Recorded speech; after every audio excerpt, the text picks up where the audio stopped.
Okay, I think you got an idea. So, this city, and what I saw at the, it was a Holocaust day at the Lithuanian embassy. They had a architecture professor from Kaunas, and he was talking about how they had a team. The municipality had a team, 1/3 Jewish architects, 1/3 Lithuanian architects, and 1/3 multi-ethnic. That would be German, Polish, maybe Tatar, and I had a lesson how to pronounce their name. Ilgovskiai, the lesson from Lithuanian. They were civil engineers and architects, and they found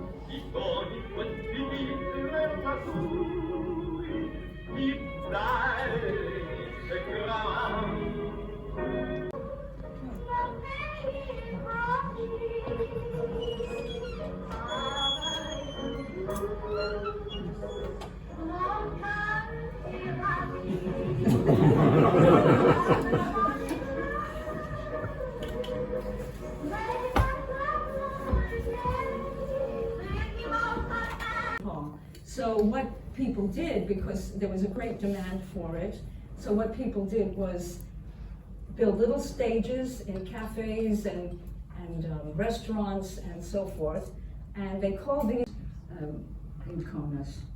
It's a hero. Okay, now this is a very weird song. It was nicknamed the Suicide Tango because the lover was so upset he really wanted to kill himself.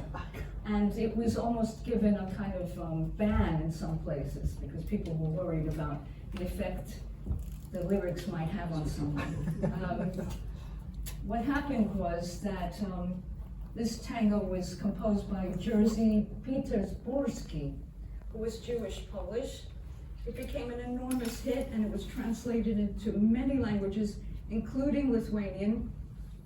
And there was a law. The government, well, I can understand why they did this, but they passed a law saying that you could not sing in other languages other than Lithuanian on the stage. So a lot of the music was translated into Lithuanian.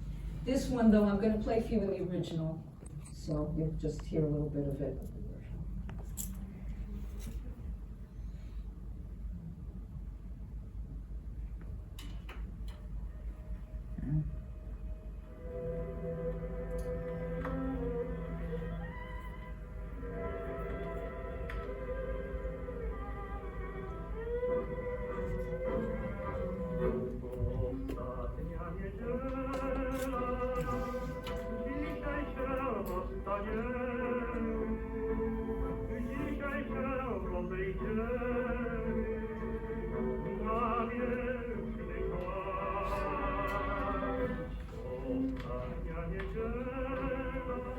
On these little stages, and this tango was a wild hit throughout Europe. Paula Negri, who was a movie star, born in Poland, made this film in Germany and went on to Hollywood. But here she is in this film, and you'll get a feeling of the tango of the time.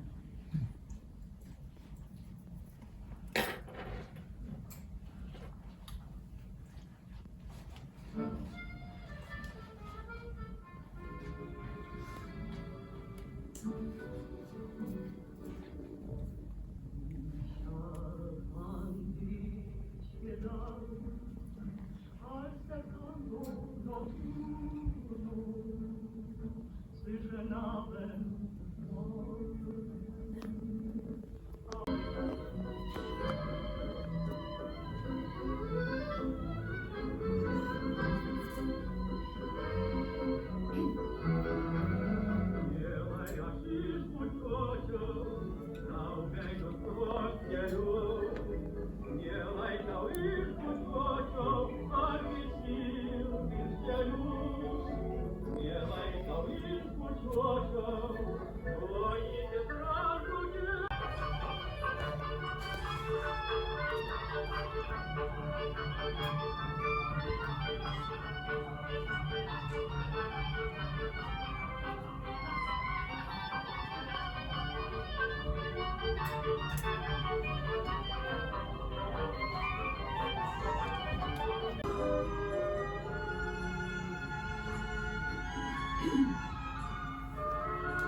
That's in charge of Lithuania at the time. And how could the Golden Age have happened if not for this person? And this person was called Antanas Smetona. And it was very strange. I mean, he was elected just after the First World War ended. And then he lost power for about 6 years, and then he came back in a coup, and he made himself dictator. Now this sounds really nasty, but he was very favorable to a multi-ethnic society, and that included Jews. He would not permit any overt anti-Semitic acts. I mean, there might have been there were, of course, as this actress explained, there was anti-Semitism. But during his reign, which took us all the way to 1940, there weren't any pogroms, there wasn't any violence in the streets, people could get on with their lives. I think if not for this Antanas Smetona, this golden age would not have happened.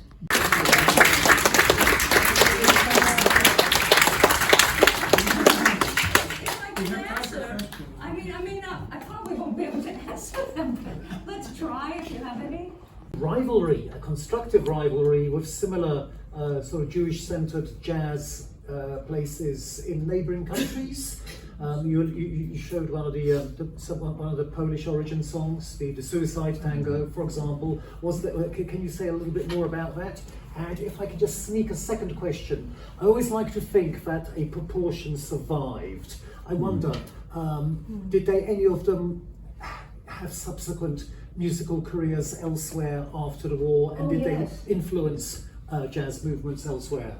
Yes, well, I mean, unfortunately, I'm not, I wasn't going to tip into the dark side, taking a walk on the dark side, but, I mean, I could show, at some point I could do a talk about what happened when these musicians went into the ghetto. And it's really, I mean, I wanted to have a happy, lighthearted talk, but after the ghetto, a number of them did go to Israel or other countries and carried on. But I think it was never as it was before, because you had such a concentration. Like you think of these periods of history like the